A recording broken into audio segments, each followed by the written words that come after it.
Israel আৰু আমেৰিকাৰ যুটীয়া অপাৰেশ্যন কেনেকৈ আক্ৰমণ কৰা হৈছিলে ইৰাণৰ নাৰ্ভ চেণ্টাৰ ক'বলৈ গ'লে ইৰাণৰ হৃদপিণ্ড স্বৰূপ খামেইনিৰ বাসগৃহ জিয়াতুল্লাহ আলী খামেইনি ইৰাণৰ সৰ্বোচ্চ নেতাগৰাকীৰ মৃত্যু ঘটিছে ইতিমধ্যে কিন্তু কেইখনমান এনেকুৱা আলোকচিত্ৰ পোহৰলৈ আহিছে আৰু কিছু খবৰ আহিছে পোহৰলৈ যে প্ৰায় 30টাকৈ বোমাৰে উৰুৱাই দিয়া হৈছিলে সেই কেম্পাছ সেই চৌহদ য'ত আয়াতুল্লাহ আলী খামেইনি থাকিছিল কোৱা হৈছিল যে তেওঁ আণ্ডাৰগ্ৰাউণ্ড বাংকাৰত আছিল কিন্তু সেই বাংকাৰত নিৰ্দিষ্ট বাংকাৰটোত তেওঁ সেইখিনি সময়ছোৱাত নাছিল তেওঁ আন এক ঠাইত আছিল কিন্তু তেওঁ বাংকাৰত আছিল এতিয়া এইবোৰ খবৰ স্পষ্টীকৰণ বা সম্পূৰ্ণ স্পষ্ট খবৰবোৰ লাহে লাহে ওলাব কিন্তু একেবাৰে প্ৰাৰম্ভিক ৰূপত যিখিনি বাতৰি ওলাইছে 30টাকৈ বোমা পুনৰ কৈছো 30টা বোমাৰে উৰুৱাই দিয়া হৈছিলে খামেইনিৰ চৌহদ কিয়নো ইজৰাইলে যিটো প্ৰথম ৱেভ অফ টাৰ্গেট যিটো আছিল বা প্ৰথম ৱেভ অফ ষ্ট্ৰাইক যিটো আছিল ইজৰাইলৰ প্ৰথমেই আক্ৰমণৰ ভিতৰতে টাৰ্গেট কৰি লৈছিলে ইৰাণৰ এই নাৰ্ভ চেণ্টাৰ বা ইৰাণৰ আয়াতুল্লাহ আলী খামেইনিৰ সুপ্ৰিম নেতাগৰাকীৰ সেই বাসভৱন চৌহদ পোনপটীয়া সম্প্ৰচাৰত এই মুহূৰ্তত আপোনালোকক জনাবলৈ বিচাৰিছো এই গোটেই প্ৰক্ৰিয়াটো কেনেকৈ অভিযান চলিছিল কেনেকৈ ইৰাণ আৰু কেনেকৈ ইজৰাইল আৰু আমেৰিকাই ইৰাণত আক্ৰমণ কৰিছিল কেনেকৈ ইজৰাইলে প্ৰথমে পৰিকল্পনা কৰিছিল প্ৰথমে কি কৰিব তাৰ পিছত আমেৰিকাৰ কি ভূমিকা হ'ব গোটেইখিনি লাহে লাহে কথাবোৰ পোহৰলৈ আহিছে কিন্তু তাৰ পূৰ্বে দুখনমান আলোকচিত্ৰ আপোনালোকক দেখুৱাই ল'বলৈ বিচাৰিছো এই আলোকচিত্ৰ কেইখন এই ছবিখনত চাওক এই যেটো চৌহদ দেখিছে এতিয়া পোহৰলৈ আহিছে আলোচনা এই ধৰণে হৈছে যে এইটো চৌহদ আয়াতুল্লাহ আলী খামেইনিৰ বাসগৃহ তেওঁলোকৰ সুপ্ৰিম নেতাগৰাকীৰ এই বাসগৃহ আৰু কেনেকৈ চাওক সম্পূৰ্ণৰূপে হিচৰতি হৈ আছে গোটেই ভাঙি পৰিছে গোটেই ধ্বংসাৱশেষ আৰু ভাঙি যোৱা গোটেই দৃশ্যবোৰ দেখা গৈছে বিফৰ আৰু আফটাৰ ইমেজেছ আমি কিছু দেখুৱাইছো আয়াতুল্লাহ আলী খামেইনিৰ কেম্পাছত এই যেটো তেওঁৰ বাসগৃহ চৌহদটোৰ এই 30টা বোমাৰে উৰুৱাই দিয়াৰ যেটো খবৰ প্ৰথমে আসলতে শনিবাৰে পুৱাৰ ভাগতে আক্ৰমণ যেটো কৰিছিল ইজৰাইলে আৰু আমেৰিকাই সেই আক্ৰমণটোতে খামেইনিৰ মৃত্যু ঘটিছিল যদিও বা বহু সময়লৈকে ইৰাণে কৈ থাকিল যে আয়াতুল্লাহ আলী খামেইনি সুৰক্ষিত হৈ আছে তেওঁৰ কোনো ক্ষতি আমেৰিকা কৰিবলৈ পৰা নাই কিন্তু দেওবাৰে পুৱা এইটো খবৰ আহিল ইৰাণৰ ফালৰ পৰা খবৰটো কোৱা হ'ল যে হয় খামেইনিৰ মৃত্যু ঘটিছে তাৰ পূৰ্বে আয়াতুল্লাহ আলী খামেইনি ইৰাণৰ সুপ্ৰিম নেতাগৰাকীৰ মৃত্যুৰ খবৰ নিশ্চিত কৰিছিল ডোনাল্ড ট্ৰাম্পে মাৰ্কিন ৰাষ্ট্ৰপতিগৰাকীৰ লগতে বেঞ্জামিন নেতানিয়াহুৱে কৈছিল যে তেনেকুৱা কোনো সাইন নাই তেনেকুৱা কোনো ইংগিতে নাই যে খামেইনি জীৱিত হৈ আছে ইৰাণত 40 দিনৰ ৰাষ্ট্ৰীয় শোক ঘোষণা কৰা হৈছে কিন্তু ফটো আপোনালোকক কিছু দেখুৱাম আৰু কেনেকৈ এই চৌহদটো টচ নচ কৰি পেলাইছে কিছু ভিডিও আমাৰ হাতত আছে ভিডিওখিনিও আমি যত্ন কৰিছো দেখুৱাবলৈ আফটাৰ এণ্ড বিফৰ ব্লাষ্ট আৰু আফটাৰ ব্লাষ্টৰ কিছু ভিডিও য'ত বিফৰ ব্লাষ্টত কেনেকুৱা ধৰণৰ পৰিৱেশবোৰ আছিল আৰু তাৰ পিছত আফটাৰ যি অৰ্থাৎ এই আক্ৰমণৰ পিছৰ চোৱাখিনিত কি ধৰণে ক্ষতিগ্ৰস্ত হৈছে প্ৰথমে যেহেতু কৈছোৱে যে 30টাকৈ বোমাৰে উৰুৱাই দিয়া হৈছিলে ইৰাণৰ ষ্টেট মিডিয়া ইৰাণৰ ফালৰ পৰা তেওঁলোকৰ ষ্টেট মিডিয়াই যেতিয়া কনফাৰ্ম কৰিলে যে হয় নিশ্চিত হৈছে যে আয়াতুল্লাহ আলী খামেইনিৰ মৃত্যু ঘটিছে এনেকৈ কিছুমান আমি দৃশ্য দেখুৱাই থাকিম আপোনালোকক এনেকৈ কিছু যুদ্ধ বিমান সাগৰত যি যুদ্ধ বিমান উৰুৱা ভিডিও কিছু ৰিলিজ কৰিছে আমেৰিকাই আৰু আকাশ মাৰ্গেৰে কেনেকৈ টাৰ্গেট কৰা হৈছে ভিডিওটো চাই থাকিব কেনেকৈ টাৰ্গেট কৰা হৈছে সেই দৃশ্যবোৰ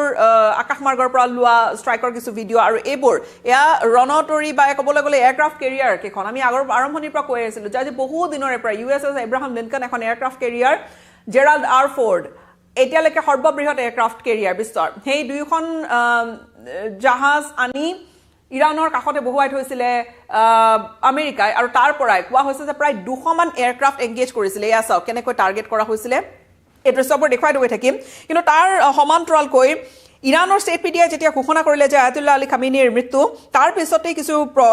কিছু তথ্য পোহৰলৈ আহিছে অপাৰেশ্যনটো কেনেকৈ হৈছিল তথ্যবোৰ পোহৰলৈ আহিছে যে ইজৰাইল আৰু ইৰাণে যেটো পেণ্টাগনে কৈছে বা USA কৈছে অপাৰেশ্যন ফিউৰি আৰু হিয়া অপাৰেশ্যন ফিউৰি বুলি কৈছে আৰু সেই অপাৰেশ্যনৰ লগতে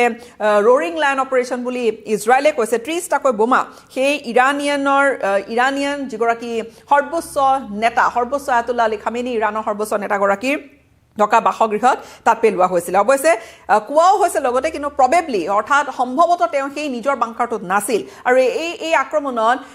আয়াতুল্লাহ আলী খামেইনিৰ পৰিয়ালৰ সদস্যও নিহত হৈছে প্ৰথমে সেইখিনি নিশ্চিত হৈছিলে যে তেওঁৰ কন্যা তেওঁৰ জোৱাই লগতে তেওঁৰ নাতিনী নিহত হৈছে আৰু সমান্তৰালকৈ এতিয়া খবৰো আহিছে যে তেওঁৰ বোৱাৰেকো আছে এই মৃত্যু হোৱা লোকসকলৰ ভিতৰত 30টাকৈ বোমা আৰু লগতে প্ৰবেবলি কোৱা হৈছে যে আণ্ডাৰগ্ৰাউণ্ড অৱস্থাত থকা সময়ছোৱাতে এই যিটো ঘটনা এই আক্ৰমণটো হৈছিলে আৰু তাৰপিছত কোনো সুযোগ পোৱা নাছিল আয়াতুল্লাহ আলী খামেইনিৰ বচাৰ কোনো তেনেকুৱা সুযোগ নাছিল খামেইনিক আচলতে কোনেও দেখাও নাছিলে বা খামেইনিয়ে কিবা বাৰ্তা দিছে কিয়নো ইমান ডাঙৰ আক্ৰমণ এটা হৈছে শনিবাৰে পুৱাৰে পৰা যেতিয়া ইজৰাইল আৰু আমেৰিকাই মিলি আক্ৰমণ কৰিছিলে ঠিক তেতিয়াৰে পৰা খামেইনিৰ পৰা কোনো বাৰ্তা অহা নাছিলে আৰু সেইখিনিৰ পৰা কৰবাত অনুমান হৈছিলে তেওঁৰ গোটেই চৌহদটো আমি দেখুৱাই আছোঁ দৃশ্য গোটেই চৌহদটো খুব বেয়াকৈ টচ নচ কৰি পেলাইছে 30টা শক্তিশালী বোমা যদি আকাশমাৰ্গেৰে পেলোৱা হয় তেনেহ'লে ভাবক যে কিমান ক্ষতিগ্ৰস্ত হ'ব খামেইনিৰ মৃত্যুৰ খবৰ কৈ ডোনাল্ড ট্ৰাম্পে আৰু কিছু খামেইনিৰ বিৰুদ্ধে কিছু সমালোচনা কৰিও কৈছিলে এনেকৈও কৈছিলে যে কেৱল আমেৰিকাক টাৰ্গেট কৰে আনকি এতিয়াতো আমেৰিকাই এনেকৈ UNSCৰ সন্মুখত কৈছে কথাখিনি এনেকৈও কৈছে যে আমেৰিকাৰ ৰাষ্ট্ৰপতিগৰাকীৰ মৃত্যু বিচাৰিছিল বা তেওঁক হত্যা কৰিবলৈ বিচাৰিছিলে ইৰাণে আৰু এয়া প্ৰত্যুত্তৰ কিন্তু আমেৰিকাই বহু উজোৱা দেখুৱাইছে আমেৰিকাই প্ৰথমে ক'লে যে নিউক্লিয়াৰ ৱেপন ইৰাণে তৈয়াৰ কৰি আছে সেইবাবে আমি আক্ৰমণ কৰিছিলোঁ ৰিজিম চেঞ্জৰ কথা ক'লে এতিয়াও কৈ আছে ৰিজিম চেঞ্জৰ কথা আনকি আমেৰিকা এনেকৈ দাবী কৰিছে ইৰাণৰ যি ৰেভলিউচনাৰী গাৰ্ড কৰ্পছ তেওঁলোকৰ শীৰ্ষ নিৰাপত্তা বডি সেই শীৰ্ষ নিৰাপত্তা বডি বহুতেই তেওঁলোকে এতিয়া থাকিব বিচৰা নাই তেওঁলোকে যদি আমেৰিকাৰ ওচৰলৈ আহে তেনেহ'লে ৰিজিম চেঞ্জৰ বাবে সেই এটা যুঁজা কৰিবলৈ দিছে এই ধৰণৰ ইংগিত আমেৰিকাই দি আহিছে এই ৰিজিম চেঞ্জৰ কথাখিনি কৈ থকাৰ মাজতে কিন্তু স্পষ্ট হৈছে যে এই যিটো আক্ৰমণ কৰিলে এই আক্ৰমণ কিন্তু এটা বা দুটা দিনৰ পৰিকল্পনা নহয় মন কৰিব যে ডোনাল্ড ট্ৰাম্পে 10 দিনৰ ডেডলাইন বান্ধি দিছিল আৰু যি ধৰণে 10 দিনৰ ডেডলাইন বান্ধি দিছিল সেই ধৰণে সেই লাইনতে যেন কামখিনি কৰিলে অৰ্থাৎ পূৰ্ব পৰিকল্পনা হয়তো আছিলে বেঞ্জামিন নেতানিয়াহু আৰু মাৰ্কিন ৰাষ্ট্ৰপতি ডোনাল্ড ট্ৰাম্পক ধন্যবাদ জ্ঞাপন কৰিছে আৰু কিয় এই আক্ৰমণ অনিবাৰ্য আছিল সেইখিনি কথাও যুক্তি সহকাৰে দাঙি ধৰিছে আয়াতুল্লাহ আলী খামেইনিৰ বিৰুদ্ধে ষ্ট্ৰাইক বা ইৰাণৰ ওপৰত ষ্ট্ৰাইক কিন্তু এই যিটো অপাৰেশ্যন এপিক ফিউৰিৰ যিটো কথা কোৱা হৈছে ইয়াত কেইবাটাও ভাগ আছে প্ৰথমটো ভাগৰ যদি আমি কথা কওঁ তেনেহ'লে প্ৰথমটো ইজৰাইলে আক্ৰমণ কৰি লৈছিলে ইয়াত কেৱল আয়াতুল্লাহ আলী খামেইনি বা পাৰ্চিয়ান মিলিটাৰী বেছে নহয় ইয়াত তেনেকুৱা বহু ছাইট তেনেকুৱা টাৰ্গেট কৰা হৈছিলে ইমান ভয়ংকৰ আছিলে আমেৰিকাৰ টাৰ্গেট আছিলে যে যোৱাবাৰৰ যিটো 12 দিনীয়া অপাৰেশ্যন আছিলে তাতকৈ হয়তো এইবাৰ বেছি ডাঙৰ এটা তেওঁলোকে আক্ৰমণ কৰিব অপাৰেশ্যনটো কেইবা ভাগতো অপাৰেশ্যন আইকন এপিক ফিউৰি বুলি কোৱা হৈছে এটা আমেৰিকাই চলাইছে অপাৰেশ্যন এপিক ফিউৰি ইয়াত আৰু সমান্তৰালকৈ অপাৰেশ্যন যি জেৰুজালেমে চলাইছে ৰ'ৰিং লায়ন বুলি এই দুয়োটা মিলি চলোৱা হৈছে অপাৰেশ্যনটো যোৱাবাৰৰ অপাৰেশ্যনতকৈ বা যোৱাবাৰৰ মিলিটাৰী ষ্ট্ৰাইকতকৈ এইবাৰ বহুখিনি বেলেগ আছিল কিয়নো যোৱাবাৰ নিশা আক্ৰমণ কৰা হৈছিলে এইবাৰ ডে লাইটত অৰ্থাৎ দিনৰ পোহৰতে আক্ৰমণ কৰা হৈছে পুৱাৰ ভাগত আক্ৰমণ কৰা হৈছে আৰু সম্পূৰ্ণৰূপে ইৰাণক এনেকৈ আক্ৰমণ কৰি দিলে যে মুহূৰ্তৰ বাবে হ'লেও ইৰাণে তত ধৰিবই নোৱাৰিলে যদিও বা এইবাৰ ইৰাণ পূৰ্বতকৈ বেটাৰ প্ৰিপেয়াৰ্ড আছিলে আগতকৈ বেছি ভালদৰে নিজকে সাজু কৰি ৰাখিছিলে কিয়নো এই আক্ৰমণৰ পিছতে বেছি সময় নালাগিল ইৰাণে উভতি ধৰিলে অপাৰেশ্যন ট্ৰু প্ৰমিছ 4 উলটা আক্ৰমণ কৰিলে আৰু কেৱল ইজৰাইলকে টাৰ্গেট কৰা নাই ইৰাণে আমেৰিকা আৰু বেলেগ দেশতো আক্ৰমণ কৰিলে আনকি ডুবাই ইণ্টাৰনেশ্যনেল এয়াৰপৰ্ট বন্ধ কৰিছে ডুবাইৰ বিভিন্ন ঠাইত ডুবাইত UAVত এজন লোকৰ মৃত্যু ঘটিছে সেই ধৰণৰ পৰিৱেশৰ সৃষ্টি কৰি দিলে ডে লাইট অফেন্সিভ অৰ্থাৎ দিনৰ পোহৰতে কৰিছে আৰু এইবাৰ য'ত আক্ৰমণ কৰিছে ক'লোৱে যে প্ৰথমে আক্ৰমণ কৰিছে প্ৰেছিডেন্সিয়েল পেলেচৰ কাষত আক্ৰমণ কৰিছে আয়াতুল্লাহ আলী খামেইনিৰ কেম্পাছত কিয়নো ৰিজিম চেঞ্জৰ কথা আমেৰিকাই কৈ আহিছিলে আৰু ইয়াত কেৱল খামেইনি বুলিয়ে নহয় টপ তেওঁলোকৰ যিখিনি ইৰাণৰ কমাণ্ডাৰ আছিলে সেইখিনিক প্ৰথমে টাৰ্গেট কৰি লৈছিলে এই ডে লাইট ষ্ট্ৰাইকটোৰ বাবে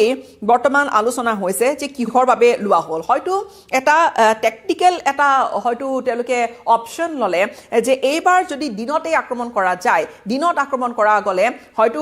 বিভিন্ন ধৰণে আক্ৰমণ কৰিব ইজৰাইল আৰু আমেৰিকাই সেই ধৰণে হয়তো টেকটিকেলি কথাখিনি ভাবিলে যে ষ্ট্ৰাইক ক'ত কৰিম দিনৰ পোহৰতে কৰি আৰু অধিক বস্তুবোৰ স্পষ্ট হৈ থাকিব আমাৰ সন্মুখত আমি সেই ধৰণে আক্ৰমণ কৰিম প্ৰায় 200 ফাইটাৰ জেট আৰু নেভেল আৰ্মাডা অৰ্থাৎ আপুনি যিখিনি এই মুহূৰ্তত দেখি আছে দৃশ্য এয়া নেভেল আৰ্মাডা এইবোৰ নেভিৰ আমেৰিকাৰ নেভিৰ এইবোৰ বম্বাৰ বা এই যিবোৰ ফাইটাৰ জেট দেখিছে F-22ৰ দৰে কিছু বিমান তেনেকৈ সাজু কৰি ৰাখিছিলে প্ৰায় 200 মান বিমান ব্যৱহাৰ কৰিছিলে বুলি কোৱা গৈছে আৰু নেভি ব্যৱহাৰ কৰা হৈছিল নেভি যি দুখন ৰণতৰীৰ কথা কৈছে প্ৰায় 5000 US পাৰ্সনেল তাত থাকিব পাৰে USS জেৰাল্ড আৰ ফৰ্ড আৰু USS ইব্ৰাহিম লিনকন য'ৰ পৰা টাৰ্গেট কৰিছে আমি দৃশ্যবোৰ দেখুৱাইছো প্ৰায় 500 ঠাইত ইৰাণৰ বিভিন্ন ঠাইত টাৰ্গেট কৰিছে কোঅৰ্ডিনেটেড এটাক আছিলে প্ৰথমে কি কৰিছে প্ৰথমে টাৰ্গেট কৰি লৈছে আয়াতুল্লাহ আলী খামেনি বা IRGCৰ নেতাসকলক আৰু টপ লিডাৰশ্বিপক প্ৰথমে এলিমিনেট কৰিবলৈ বিচাৰিছে অৰ্থাৎ শীৰ্ষ নেতৃত্বক প্ৰথমে শেষ কৰি লৈ তাৰ পিছত বাকিখিনি পৰ্যায়ক্ৰমে আক্ৰমণ কৰি যাব এতিয়া তাত কমাণ্ড আৰু কণ্ট্ৰল সেইখিনি টপ নেতৃত্বক টাৰ্গেট কৰাৰ লগে লগে যিটো কমাণ্ড আৰু কণ্ট্ৰল ব্যৱস্থা সেয়া ইজৰাইলে এক প্ৰকাৰ টছ-নছ কৰি পেলালে আমেৰিকাই টছ-নছ কৰি পেলালে কিয়নো কমাণ্ড ক'ৰ পৰা আহে ইৰাণৰ সৰ্বোচ্চ নেতা আয়াতুল্লাহ আলী খামেনি আৰু ৰেজিম চেঞ্জৰ কথাটো কৈ আহিছিলে সেইবাবে আমেৰিকাই তেওঁক টাৰ্গেট কৰিলে আৰু 86 বছৰীয়া তেওঁ বহু দিনৰে পৰা সতৰ্ক হৈ চলি আছিলে তেওঁৰ বাবে আণ্ডাৰগ্ৰাউণ্ড বাংকাৰ তৈয়াৰ কৰা হৈছিলে কিন্তু সেইখিনিয়ে কাম নিদিলে অৱশেষত আমি গম পালোঁ যে তেওঁৰ মৃত্যু ঘটিছে তাৰপিছতে নিউক্লিয়াৰ ইনফ্ৰাষ্ট্ৰাকচাৰখিনি টাৰ্গেট কৰা হৈছিলে কেনেকৈ কৰা হৈছিলে জনোৱা গৈছে যে ইছফাহান নাটানছ আৰু পাৰ্চিন মিলিটাৰী কমপ্লেক্সত তাত টাৰ্গেট কৰিছে তাত ষ্ট্ৰাইক কৰিছে আমেৰিকা আৰু ইজৰাইলে মিলি অৱশ্যে এই ধৰণৰ কথা বতৰা বা স্পষ্ট ছবি আৰু কিছু ওলাব লাহে লাহে আৰু ইয়াৰ দ্বাৰা পুনৰবাৰ হয়তো আমেৰিকাই চেষ্টা কৰিছে যে আকৌ পিছলৈ বেকফুটলৈ ঠেলি দিবলৈ বিচাৰিছে ইৰাণৰ নিউক্লিয়াৰ প্ৰগ্ৰেমক ইৰাণৰ নিউক্লিয়াৰ প্ৰগ্ৰেম সঁচাকৈ ইৰাণে নিউক্লিয়াৰ ৱেপন তৈয়াৰ কৰি আছে নে নাই আমেৰিকাৰ ইউএছৰ ইণ্টেলিজেন্সে কৈ আছে যে আমাৰ হাতত তেনেকুৱা তথ্য নাই যে ইৰাণে নিউক্লিয়াৰ ৱেপন তৈয়াৰ কৰি আছে কিন্তু তাৰ মাজতো ডোনাল্ড ট্ৰাম্পে সিদ্ধান্ত ল'লে যে আক্ৰমণ কৰিব আৰু এই আক্ৰমণ হয়তো কোঅৰ্ডিনেশ্যন দীৰ্ঘদিনৰ পৰা বেঞ্জামিন নেতানিয়াহু আৰু ডোনাল্ড ট্ৰাম্পৰ মাজত হয়তো চলি আছিল বেঞ্জামিন নেতানিয়াহু খুব ঘনাই ৱাশ্বিংটন ভ্ৰমণ কৰাও দেখা গৈছে এতিয়া মিছাইল ইণ্ডাষ্ট্ৰী আমি জানো যে শ্বাহেদ ড্ৰোন আৰু মিছাইল ইণ্ডাষ্ট্ৰী ইৰাণৰ খুব শক্তিশালী শ্বাহেদ ড্ৰোন এই যিবোৰ বুৰ্জ খলিফাৰ কাষত যিবোৰ আক্ৰমণ হৈছে আইকনিক যেটো আল আৰব হোটেলখনত যেটো আক্ৰমণ হৈছে বা জুমেইৰা পামত যেটো আক্ৰমণ হৈছে তা দেখা গৈছে যে কিছুমান ড্ৰোন ব্যৱহাৰ কৰা হৈছে বা ড্ৰোনৰ ফ্ৰেগমেন্টস দেখা গৈছে মিছাইল কৰবাত হৈছে শ্বাহেদ ড্ৰোন খুব অকমান বেলেগ ধৰণৰ এই শ্বাহেদ ড্ৰোন আৰু খুব শক্তিশালী ড্ৰোন ইয়াৰ ৰেঞ্জ অৰ্থাৎ প্ৰায় 2500 কিলোমিটাৰ 2500 কিলোমিটাৰ ইৰাণৰ পৰা যদি লঞ্চ কৰে ইয়াক গৈ ইজৰাইলত অনায়াসে ক্ষতি কৰিব পৰাকৈ এই ড্ৰোন পঠিয়াব পাৰে এই ধৰণৰ আক্ৰমণ কৰাৰ বাবে এই যেটো মিছাইল ইণ্ডাষ্ট্ৰী ইৰাণৰ হি মিছাইল ইণ্ডাষ্ট্ৰী টাৰ্গেট কৰি লৈছে হেহতিয়াকৈ ইৰাণৰ আনকি খবৰ ওলাইছিলে যে ICBM অৰ্থাৎ ইণ্টাৰকন্টিনেন্টাল ব্যালিষ্টিক মিছাইল ইৰাণে ডেভেলপ কৰি আছে আৰু চীনৰ পৰা এন্টি ট্যাঙ্ক মিছাইল ইত্যাদি লবলৈ বিচাৰি আছে যেটো ডিল হল নে নহল সম্পূৰ্ণকৈ অহা নাই পোহৰলৈ কিন্তু চীনৰ হৈতে তেনেকুৱা ডিলু হোৱাৰ কথা আছিল ICBM ইণ্টাৰকন্টিনেন্টাল ব্যালিষ্টিক মিছাইল ইৰাণে ডেভেলপ কৰি আছিল কি হোৱা ধৰণৰ কিছু ইংগিত দি আহিছিলে ডোনাল্ড ট্ৰাম্পে সম্পূৰ্ণৰূপে মিছাইল প্ৰগ্ৰাম টছ-নছ কৰি দিবলৈ ভাঙি পেলাবলৈ চেষ্টা কৰিছিলে আৰু তাৰ পিছতে দেখা গৈছে যে এই মিছাইল ইণ্ডাষ্ট্ৰী বিশেষকৈ কাৰাজ আৰু কাৰমানশা এই দুখন ঠাই তাত ইৰাণৰ যিখিনি ব্যালিষ্টিক মিছাইল কেপেবিলিটি সম্পূৰ্ণৰূপে ধ্বংস কৰি দিব পৰাকৈ তেনেকৈ আক্ৰমণ কৰা হৈছিলে আৰু কেৱল এয়াই নহয় এতিয়া আমেৰিকাই কৈছে যে ৰিভল্ট কৰক যিসকলে ইৰাণৰ এই সুযোগটো ল'বলৈ বিচাৰে আয়াতুল্লাহ আলী খামেনিৰ বিৰুদ্ধে প্ৰতিবাদ হৈছিলে যিসকলে প্ৰতিবাদ কৰি শাসন ব্যৱস্থাটো উফৰাই দিবলৈ বিচাৰে কিয়নো 1979 চনৰ পূৰ্বে ইৰাণখন বেলেগ আছিল মনাৰ্কি আছিল ইৰাণৰ এখন বেলেগ ধৰণৰ দেশ আছিলে that rules and restrictions ইমান এপ্লাই নহৈছিল নীতি নিয়মৰ ইমান কঠোৰ নাছিল তাৰ পিছত সম্পূৰ্ণৰূপে এটা কট্টৰপন্থী এক নীতি নিয়মেৰে ইৰাণ পৰিচালিত হ'বলৈ আৰম্ভ কৰিলে কিয়নো তাত এটা ডাঙৰ ৰিভলিউচন হৈছিল আৰু ৰিভলিউচন যিগৰাকী নেতৃত্ব দিছিল তেওঁ আছিলে ইয়াৰ পূৰ্বৰ সুপ্ৰিম নেতাগৰাকী অৰ্থাৎ আয়াতুল্লাহ ৰুহুল্লাহ খমেনিৰ পিছতে আয়াতুল্লাহ আলী খামেনিয়ে শাসনভাৰ সম্ভালি লৈছিল বা তেওঁ পৰৱৰ্তী আয়াতুল্লাহ গৰাকী হৈছিলগৈ এতিয়া হে আপৰাইজিং কৰি আকৌ এটা ৰিজিম চেঞ্জৰ কথা কৈ আছে আৰু এতিয়া স্বাভাৱিকতে বহু প্ৰশ্ন উত্থাপন হৈছে যে যেহেতু মধ্যপ্ৰাচ্যৰ বহু দেশ ইয়াত হাঙুৰ খাই পৰিছে আপুনি আমেৰিকাৰ বেছ যেহেতু গালফৰ ইটো পাৰে ইৰাণৰ ইটো পাৰে সাগৰখনৰ ইটো পাৰে থকা যিখিনি দেশ আছে বহুখিনি আমেৰিকাৰ বন্ধু দেশ আৰু আমেৰিকাৰ বেছবোৰ তাত আছে সেই বেছবোৰ টাৰ্গেট কৰিছে কুৱেইটত টাৰ্গেট কৰিছে বাহৰিনত টাৰ্গেট কৰিছে দেখা গৈছে যে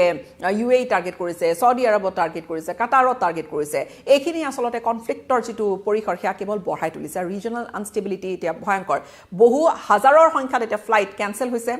কিয়নো আকাশমাৰ্গ ব্যৱহাৰ কৰিব পৰা অৱস্থাত নাই সেইখিনি আমি জনাই আহিছো কিন্তু সমান্তৰালকৈ হৰমুজ প্ৰণালীও বন্ধ কৰি দিছে ইৰাণে যিয়ে শিপিং ৰুট বা তেলৰ ক্ষেত্ৰত কিন্তু ডাঙৰ এটা প্ৰভাৱ পেলাব আন সামগ্ৰীৰ শিপিঙৰ ক্ষেত্ৰতো কিন্তু ডাঙৰ প্ৰভাৱ যে পেলাব সেয়াও কিন্তু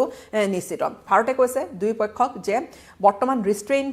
হওক বা বৰ্তমান কথা বতৰা পাতি ডিপ্লোমেচিৰ বাট এটা লওক আলাপ আলোচনা কৰক সিভিলিয়ান ক্যাজুৱেলিটিৰ কথাখিনি ভাবক সিভিলিয়ানসকলৰ সুৰক্ষাৰ বাবে